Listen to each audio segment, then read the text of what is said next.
Question है in a group of 500 people 350 speaks Hindi and 300 speak English. It is given that each person speaks at least one language. हर एक पर्सन कम से कम एक language बोल लेता है. ठीक है. How many people can speak both Hindi and English? How many people can speak Hindi only? How many people can speak English only? देखिए ये क्वेश्चन है. अगर आप इसको समझो तो अब मैं लिखने जा रहा हूँ let H B the set of people be the set of people who speak Hindi, who speak Hindi. H be the set of people who speak Hindi, and E be the set of people, be the set of people who speak English, who speak English. Therefore N H union E is equal to, अगर आप हिंदी और English के union की बात करें तो उसमें कितने टोटल पीपल आएंगे? 500. Group of 500 people, 350 speaks Hindi, 350 Hindi बोलते हैं, तो number of elements of Hindi is equal to 350. Number of element who speaks English 300. और हमें क्या फाइंड आउट करना है? How many people can speak both Hindi and English? Both English वाले इंटरसेक्शन में आते हैं जी. ये है जो कम से कम एक लैंग्वेज बोल लेते हैं, या हिंदी बोल लेते हैं इंग्लिश. ये और वाले हैं, ये एंड वाले हैं. ठीक है. तो इसमें आएगा जी N H plus N E, number of element in E, और उसमें से इंटरसेक्शन को क्या कर दो, और सॉरी मैं फार्मूला गलत लिख गया यहाँ. और यहाँ हमें ये निकालना जो है, इसको इस तरीके से निकालेंगे, यूनियन यहाँ लिख दो और यहाँ इंटरसेक्शन को माइनस कर देंगे. ठीक है. तो हमें निकालना ही है, पहले क्वेश्चन में ये निकालना है बोथ वाला. तो ये आ जाएगा एन एच यूनियन ई की जगह आ जाएगा 500, इसकी जगह आ जाएगा 500. एन एच कितना आ जाएगा 350, और एन ई कितना आ जाएगा 300, minus N H intersection E. ये माइनस इधर ले आओ, इधर आगे प्लस का हो जाएगा. तो N H intersection E is equal to, इन दोनों को जोड़ दो, कितना आएगा 650, और माइनस 500. 650 में 500 माइनस कर दो, कितना आ गया 150. तो ये इसका आंसर है, इन दोनों का इंटरसेक्शन, हिंदी और इंग्लिश का. ठीक है. 10 150 people can speak both, people can speak both Hindi and English, जो दोनों ही बोल लेते हैं, हिंदी भी और इंग्लिश भी.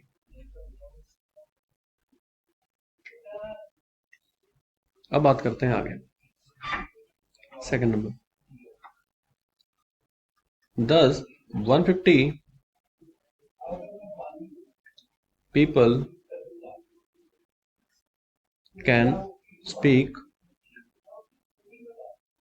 both, 150 people can speak both. ये तो मैंने लिख दिया, सॉरी फॉर दैट, और दोबारा रिपीट कर दिया मैंने. हाँ जी. अब इसने जो बोला है वो क्वेश्चन में क्या है, second number, how many people can speak Hindi only? कितने पीपल हैं जो सिर्फ हिंदी बोल लेते हैं? हिंदी ओनली बोला है इसने. देखिए सिर्फ हिंदी बोलने वाले क्या होंगे? जो दोनों बोल लेते हैं वो भी तो माइनस हो जाएंगे ना. तो नंबर ऑफ पीपल देखिए एक आंसर आया तो उससे सभी आ जाएंगे. Number of people who can speak Hindi only, जो सिर्फ हिंदी पढ़, तो वो आ जाएगा. नंबर ऑफ एलिमेंट हिंदी में कितने हैं? हिंदी में एलिमेंट कितने हैं? 500 पीपल में 350 हिंदी बोलते हैं, तो 350 में से ये वाले क्या कर दो, माइनस कर दो, जो भी आया आपका आंसर, तो ये माइनस हो जाएगा 150 इंटरसेक्शन जो भी आया. तो कितने 200 लोग हैं जो सिर्फ क्या बोलते हैं, हिंदी बोलते हैं. थर्ड नंबर है how many people can speak English only? English वाले कितने आएंगे जी? तो ये आ जाएगा नंबर ऑफ एलिमेंट जो इंग्लिश के बोले जाते हैं उसमें से वो जो दोनों बोल लेते हैं, फिर वही कहानी सेम है। और यहाँ पे हमारा जो दिया हुआ है क्वेश्चन में, कितना दिया है इंग्लिश का 300, तो 300 में से 150 फिर से माइनस कर दो, कितना आ जाएगा जी 150। तो इस तरीके से हम इजीली आंसर निकालते चले जाएंगे। एक और क्वेश्चन लेते हैं। देखिए स्टूडेंट ने क्वेश्चन दिया गया है, in a group of 50 students the number of student learning French English Sanskrit were found to be as follows. सबसे पहले फ्रेंच बोलने वाले कितने हैं 17, इंग्लिश बोलने वाले 13, संस्कृत बोलने वाले 15, फ्रेंच और इंग्लिश दोनों बोलने वाले 9, इंग्लिश और संस्कृत बोलने वाले 4, फ्रेंच और संस्कृत बोलने वाले 5, इंग्लिश फ्रेंच और संस्कृत बोलने वाले 3। Find the number of students who are learning French only, English only, Sanskrit only, English and Sanskrit but not French, French and Sanskrit but not English, French and English but not Sanskrit, at least one of three language, कम से कम एक language आनी चाहिए, none of three language, कोई भी language नहीं आती, exactly one language, exactly two language। ये 10 question हैं जिसमें इसकी आपका सारे डाउट क्लियर हो जाएंगे। एक ग्रुप है 50 स्टूडेंट्स का जिसमें नंबर ऑफ स्टूडेंट लर्निंग जो फ्रेंच, इंग्लिश और संस्कृत, यानी कि 3 पर्सन की बात हो रही है, फ्रेंच, इंग्लिश, संस्कृत, ये जो 3 का अब आप कहोगे कि सर टोटल तो 50 है, तो यहाँ अगर आप इनको हम जोड़ रहे हैं, देखिए 17 और 13 कितना हुआ, ये 30 हो गया, तो ये तो सर 45 भी बन रहा है, तो ये टोटल तो 50 है। ठीक है, तो ये देखिए कितना जोड़ के कितना बन रहा है, 45 भी बन रहा है ना, तो और लेकिन टोटल कितने हैं, टोटल यहाँ पे, हाँ टोटल कितने हैं 50 है। तो इसमें कुछ ऐसे भी होंगे जिनको कुछ भी नहीं आता, कोई भी लैंग्वेज नहीं आती। ठीक है, तो इसलिए टोटल 50 है। चलिए खैर एनीवे हम इसको डायग्राम से करते हैं सॉल्व, वेन डायग्राम से। ठीक है, ये हमारा यूनिवर्सल सेट है जिसमें कि हमारा सबसे पहले हम बात करेंगे number of student learning French और संस्कृत। यहाँ पे हमने ये ले लिए, सबसे पहले संस्कृत वाले ले लीजिए, संस्कृत वाले थोड़े कम भी हैं, जितना भी जो भी है ठीक है। एनीवे मुझे समझने है, इसको जो समझाना है वो खैर मैं आपको समझाऊंगा इसी डायग्राम से। और ये आ गए आपके फ्रेंच वाले, संस्कृत वाले आ गए, फ्रेंच वाले आ गए, और अब बात करेंगे हम किसकी, इंग्लिश वालों की। ठीक है, ये आपके इंग्लिश वाले आएंगे, तो थोड़ा सा सेंटर में ले लेता हूं।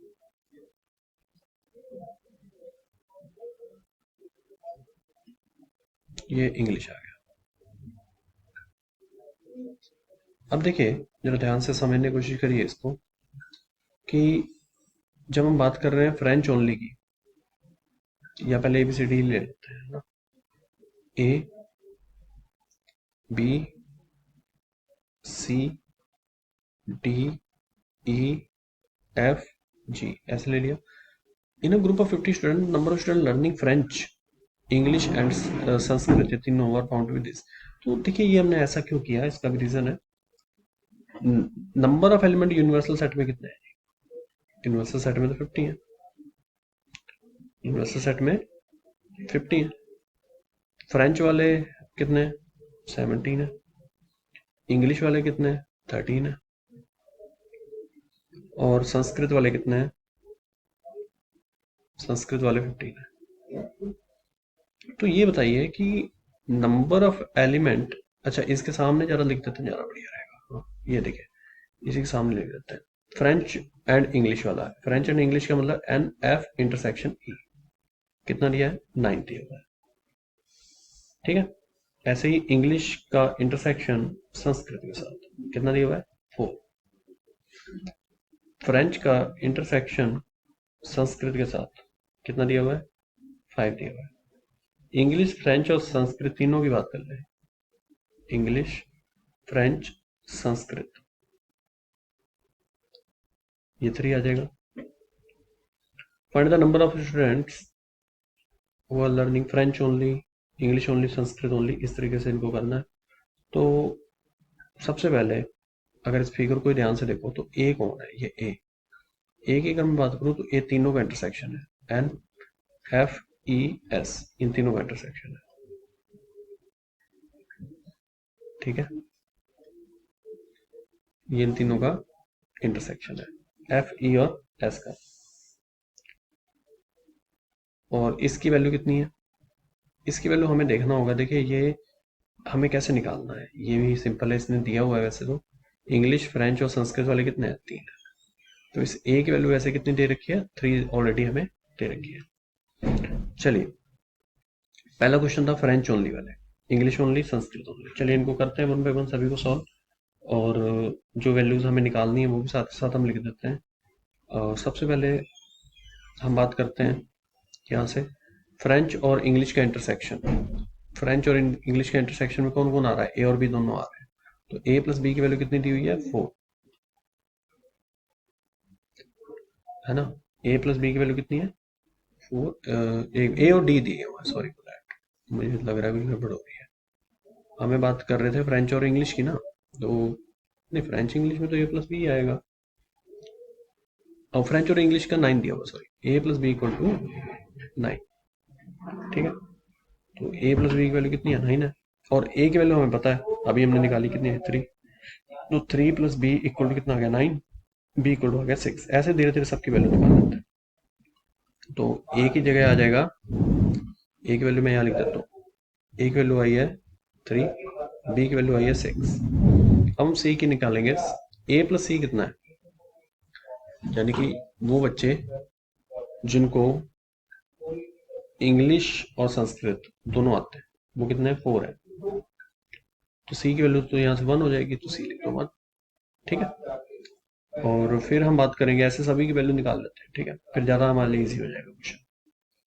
अब देखिए, ये चारों को अगर हम जोड़ें, कि ए बी सी आ चुका तो एफ भी आ ही जाएगा। तो ए की वैल्यू 3, संस्कृत वाले हैं कितने वैसे टोटल, संस्कृत वाले 15 है, तो वैल्यू पुट करो यहाँ पे 15। तो ए सी डी, डी अभी नहीं निकाला हमने, डी भी निकाल ही लो। डी कैसे आएगा, देखिए, डी आएगा ए प्लस डी, कितना है, ए प्लस डी, वो जो फ्रेंच और संस्कृत दोनों बोलते हैं, 5 है, ये 3, 2 आ जाएगा डी।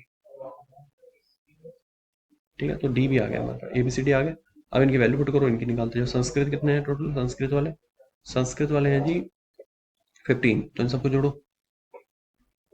ए कितना है, 3, सी कितना 1, 4, 4 और 2 6, 6 में कितना जोड़ेंगे, 15 बन जाए, तो एफ की वैल्यू भी आ जाएगी।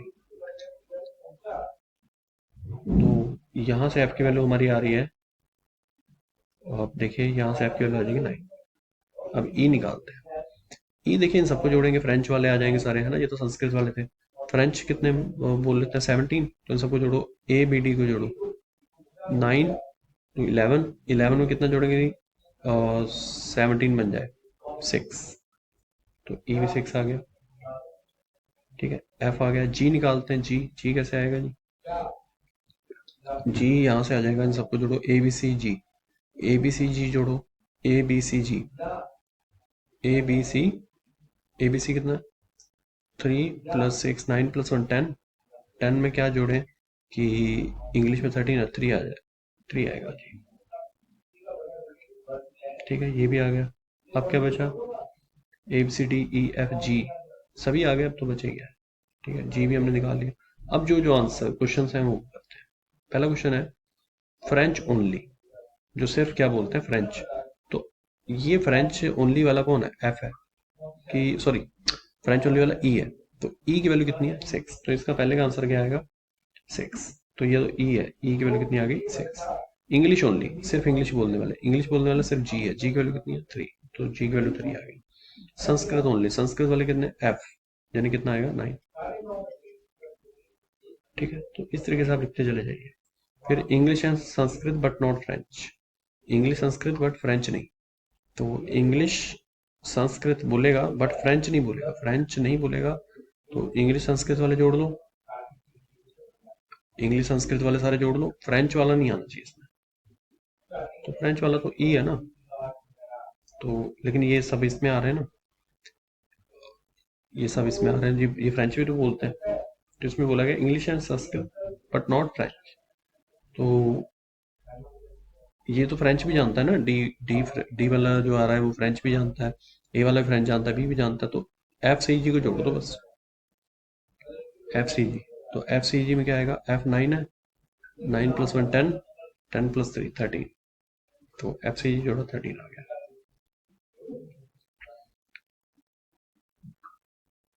ठीक है, तो 4 नंबर था English and Sanskrit but not French. एक मिनट मैं दोबारा देखता हूँ, English and Sanskrit but not French. हाँ सिर्फ ये आएगा सी, वो तो सिर्फ ओनली वाले हैं ना, English and Sanskrit but not French, C आएगा। सॉरी मैंने गलत लिख दिया, सी की वैल्यू क्या है 1 है, तो यहाँ पे सी आएगा जो कि 1 है।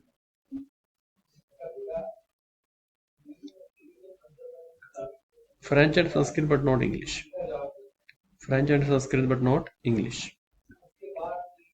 French and Sanskrit but not English, तो कौन आएगा सर? डी आएगा इस बार। डी कितना है 2, तो इसकी वैल्यू कितनी आएगी 2। French and English but not Sanskrit, French and English but not Sanskrit, इस बार बी आएगा। बी की वैल्यू कितनी है 6।